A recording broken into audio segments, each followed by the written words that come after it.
Friends, आपका स्वागत है मेरे YouTube चैनल स्टडी विद रूप पर। दोस्तों, मैं रूप सिंह आप लोगों का स्वागत करता हूं मेरे YouTube चैनल पर। दोस्तों, आज मैं आपके लिए लेकर आया हूं मध्यकालीन भारत के इतिहास से संबंधित टॉपिक मुगल वंश। दोस्तों, मुगल वंश के मैं दो शासकों को आपके लिए पढ़ा चुका हूं, बाबर और हुमायूं। दोस्तों, आज मैं आपके लिए लेकर आया हूँ अकबर। दोस्तों, अकबर के जितने भी इम्पोर्टेंट फैक्ट हैं मैंने उनको कवर किया है पॉइंट ऑफ व्यू से, एग्जाम पॉइंट ऑफ व्यू से। ठीक है दोस्तों, देखते हैं अकबर। दोस्तों, अकबर का शासनकाल माना जाता है 1556 से 1605 के बीच के काल अकबर का शासनकाल माना जाता है। दोस्तों, अकबर के बारे में जो भी परिचय है कि अकबर का जन्म कहाँ हुआ, चलो उसको भी देखते हैं।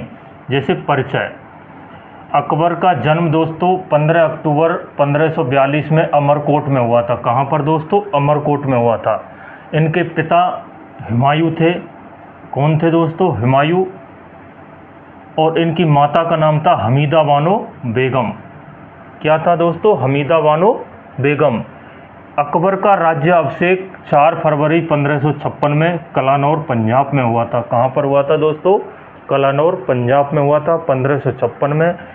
4 फरवरी 1556 में अकबर का कलानौर पंजाब में राज्य अभिषेक होता है। दोस्तों, अकबर के प्रधानमंत्री का नाम बैरम खान था। क्या नाम था दोस्तों? अकबर के प्रधानमंत्री का नाम बैरम खान था। उसको खान बाबा के नाम से भी जाना जाता था। चलो दोस्तों, आगे देखते हैं। अकबरनामा। अकबरनामा अबुल फजल के द्वारा लिखा गई थी। आईने अकबरी भी इसको कहा जाता है।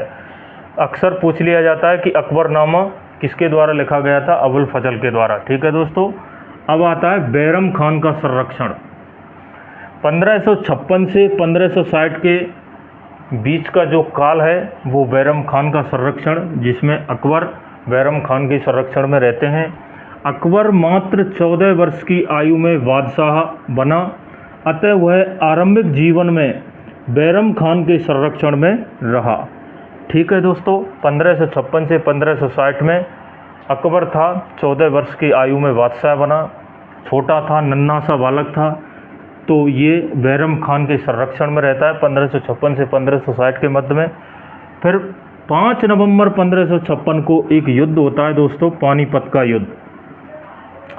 पानीपत के युद्ध में जब अकबर पंजाब में था तो तब आदिल शाही के सेनापति हेमू ने दिल्ली पर आक्रमण किया था।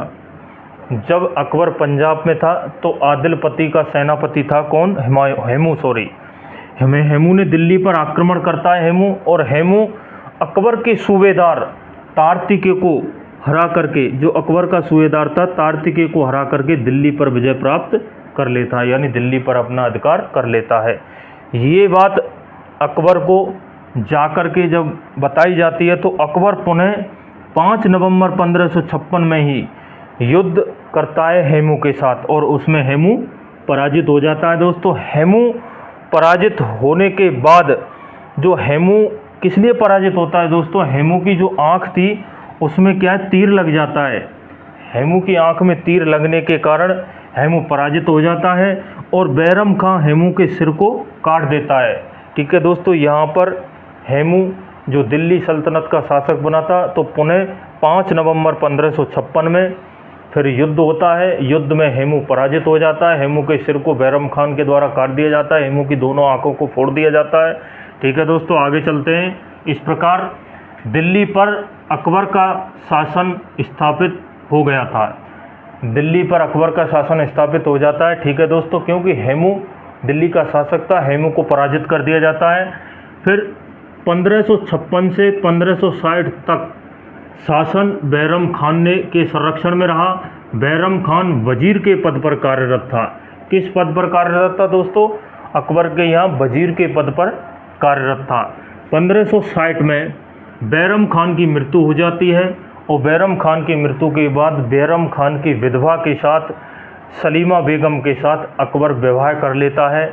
विवाह संपन्न होने के बाद अकबर खान खाना की उपाधि धारण करता है।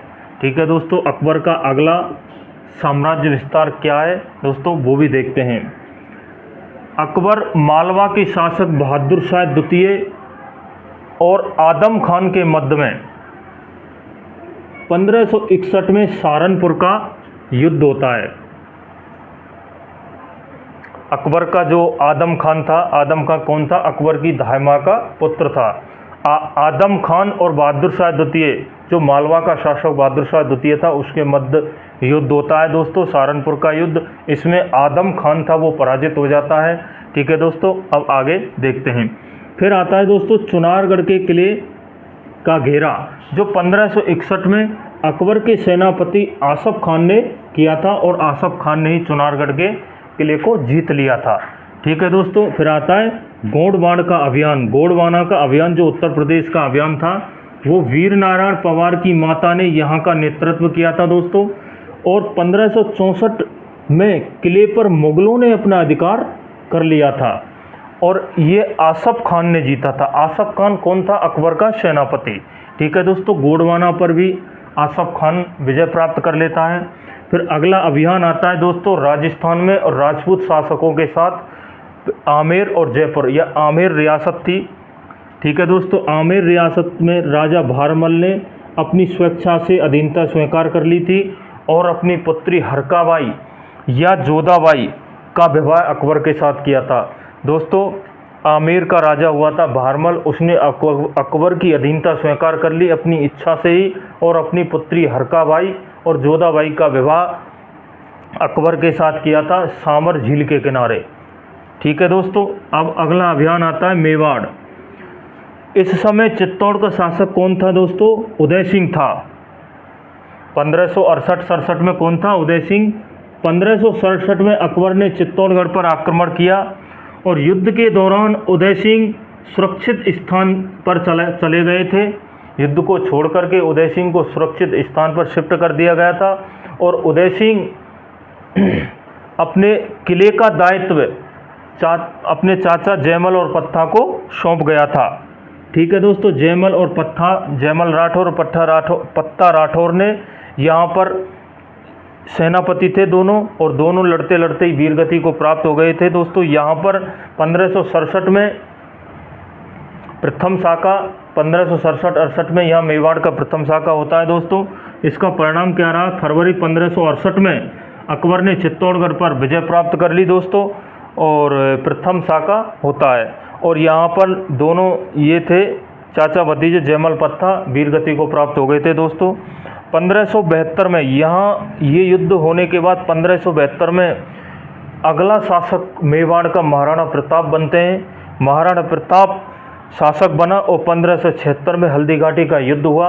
हल्दी घाटी के युद्ध में मानसिंह और आसफ खान अकबर की तरफ से लड़े, और महाराणा प्रताप की तरफ से स्वयं महाराणा प्रताप और हकीम पठान सूरी। ऐसा कहा जाता है कि इस युद्ध में मुगल सेना में इतना हड़कंप मचा दिया था महाराणा प्रताप और हकीम पठान सूरी ने, कि हकीम पठान सूरी के एक प्रहार से आसफ खान के 2 टुकड़े हो गए थे दोस्तों।